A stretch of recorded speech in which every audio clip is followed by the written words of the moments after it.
207 juta orang. Kebayang nggak sih itu sebanyak apa?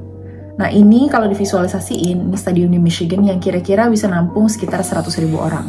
Ini dikaliin 2070. Kurang lebih tuh jumlah content creator worldwide itu segini banyak orangnya. Gile.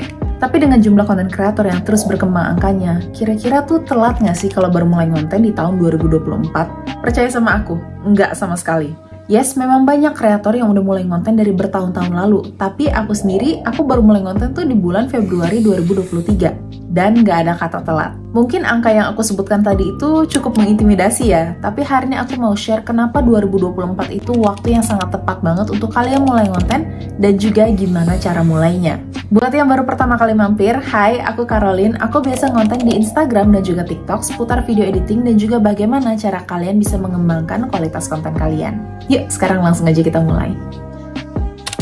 Memang angka yang aku sebutkan di awal tuh kayaknya banyak ya.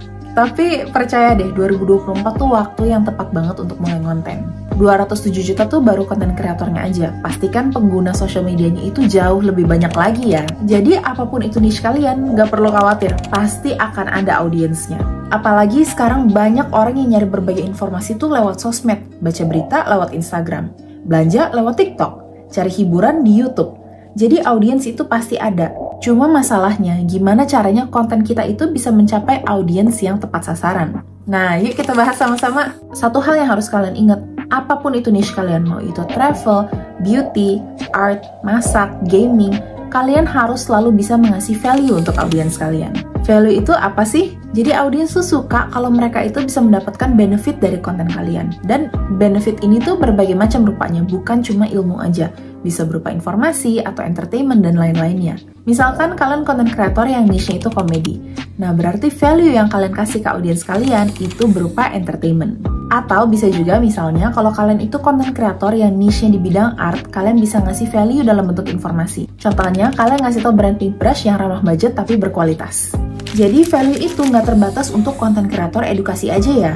Apapun itu niche kalian, selama kalian bisa memberi value untuk audiens, itu langkah pertama yang tepat banget. Karena ini salah satu cara yang bisa membantu agar konten kalian masuk FYP dan mencapai audiens yang lebih luas lagi dan sampai akhirnya mencapai audiens yang tepat sasaran. Selain value, ada dua hal lagi yang bisa kalian ingat juga, yaitu personal branding dan kualitas. Maksudku personal branding itu adalah apa sih ciri khas kalian yang bikin kalian tuh unik di mata audiens? Personality kalian tuh seperti apa? Karena semakin jelas juga personal brandingnya, semakin mudah juga untuk audiens bisa inget sama kalian. Contohnya gini, kok itu loh si Caroline yang kontennya tuh video editing, terus ngedit tuh selalu di CapCut. Itu loh yang backgroundnya tuh selalu ada biru-birunya gitu. Ya, kurang lebih kayak gitu ya. Dan you can never go wrong with quality content. Karena gini, kalau konten kalian kelihatan berkualitas, otomatis audiens yang nonton juga jadi memiliki persepsi kalau you know what you're doing. Jangan salah juga, konten berkualitas yang aku maksud itu bukan berarti harus pakai kamera mahal atau alat-alat fancy. Pakai HP yang kalian miliki itu juga bisa. Maksudku itu adalah konten itu tuh nggak ngasal dan memang kalian tuh sungguh-sungguh. Seperti yang aku sebut tadi, audiens tuh pasti ada. Karena pengguna sosmed tuh sebanyak itu. Tapi gimana sih cara kita menemukan strategi yang tepat agar konten kita tuh tepat sasaran audiensnya? Pertama kita harus kenalin dulu nih strategi apa sih yang bisa kita pakai. Nah, kalau disimplify, itu ada dua strateginya, yaitu maintenance dan growth. Bedanya apa nih? Kalau maintenance itu lebih tertuju untuk audiens atau komunitas yang udah ada, jadi orang-orang yang memang udah follow kalian.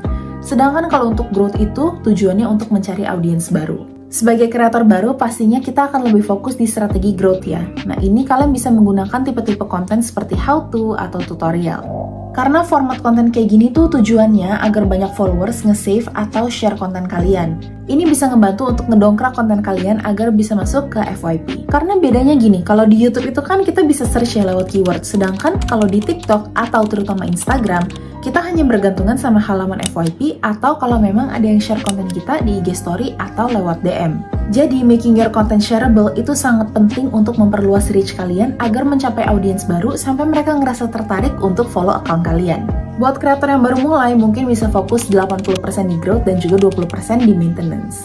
Tapi, tipe konten maintenance ini tuh juga nggak kalah penting loh. Karena tipe konten maintenance ini yang justru bisa membangun hubungan kalian sebagai kreator dan juga audiens kalian. Agar audiens kalian tuh nggak cuma sekedar follow aja, tapi juga peduli dengan kalian. Konten maintenance itu macam-macam, bisa berupa IG story, IG feed, atau konten video yang misalnya ngasih lihat behind the scenes konten kalian, vlog, dan lain-lainnya. Kalian juga bisa pertimbangkan kalian tuh ke depannya mau kontennya kurang lebih seperti apa tipe-tipenya. Kalau misalkan memang ke depannya visi kalian itu adalah konten yang lebih ke ngajar, sharing ilmu, mungkin tipe konten vlog atau get ready with me tuh kurang cocok ya sama kalian. Tapi beda lagi kalau misalkan kalian itu adalah creator beauty yang memang ke depannya tipe kontennya adalah vlog, a day in my life, get ready with me. Nah itu nggak apa-apa, kalian bisa mulai perlahan lebih banyak konten yang tipe-tipenya seperti ini. Untuk nentuin tipe kontennya, kalian bisa cari kreator lain yang ada di niche yang sama dengan kalian. Tujuannya bukan untuk niru, tapi lebih untuk nge-explore opsi-opsi konten yang bisa kalian buat. Sama satu hal ini tuh, aduh sayang banget, tapi sering banget kelupaan sama banyak kreator di luar sana. Karena kadang saking fokusnya dalam ngembangin account, ngembangin followers, views, dan lain-lainnya, kita tuh suka lupa nunjukin personality kita seperti apa. Walaupun iya sih, penting kita tuh ngonten gak bertele-tele dan to the point, tapi gak ada salahnya kita kasih personality sedikit ya di konten-konten kita. Karena ini salah satu hal yang bisa bikin konten kalian tuh ada ciri khas uniknya. Kalau misalnya isi konten kalian itu cuma fokus di naikin followers, naikin views, dan gak ada personality-nya kan kayaknya rasanya dingin gitu ya. Selain nampilin persona dan juga ciri khas unik kalian juga bisa nunjukin personality dengan sering-sering berinteraksi di komen misalnya. Atau misalnya kalau ada followers yang reply ke story kalian bisa bawa jadi interaksi juga. Dibawa seru aja, nggak harus selalu serius kok. Bisa dong 2024 mulai ngonten? Pasti bisa. Kalau kalian tertarik belajar lebih lanjut gimana sih cara ngedit konten pakai CapCut agar hasilnya lebih wah, kalian bisa cari akun aku di Instagram dan juga TikTok karena di sana aku sering share tutorial singkat dan juga tips lainnya. Tapi hari ini sampai sini dulu. Thank you for watching dan sampai jumpa di video selanjutnya.